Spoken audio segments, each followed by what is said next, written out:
সন্তান যদি বুঝতো সে ঘুমিয়ে থাকার সময় তাকে কঠোর শাসনে রাখা মা বাবায় কতটা মায়া, যত্ন, ভালোবাসায় তাকে লুকিয়ে লুকিয়ে দেখে, আদর করে, অসুখ হলে পায়ের কাছে ঘুমিয়ে পড়ে, তাহলে জীবনে আর তারা বাবা মায়ের অবাধ্য হতো না। মা বলে সব সময়, সবাইকে কিন্তু তো নিজের মতো ভাবিস না। Now I really feel that.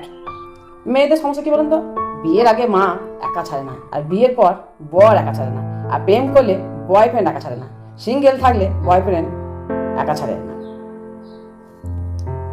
স্ত্রীরা বলে একটু বসে থাকতে কথা বলতে পারো, সবসময় টাকার কাজ। হুম, কার জন্য কামাচ্ছে বর বলবে, এইসব তো তোমার জন্য। অথচ দিনের শেষে বহু নারী এমন আছে যে নিজের জন্য স্বামীকে না বলে 10 টাকাও খরচ করতে পারে না। সত্যি তাই, মেয়েদের কোনো স্বাধীনতা নেই। চাকরি করুক আবার না করুক, চাকরি করলেও তবুও সে তাদেরকে কথা শুনতেই হয়, আবার না করলে তো শুনতেই হয়। তাই 10 টাকা নিতে গেলেও, চাকরি করে 10 টাকা যদি খরচ হয়ে যায় তাতেও বলে কী করলে, আবার না থাকলে তখনও বলবে যে জিজ্ঞেস করে নিতে হবে যে 10 টাকা তোমার কাছ থেকে নেবো, আমার এই লাগবে। মেয়েদের স্বাধীনতা নেই।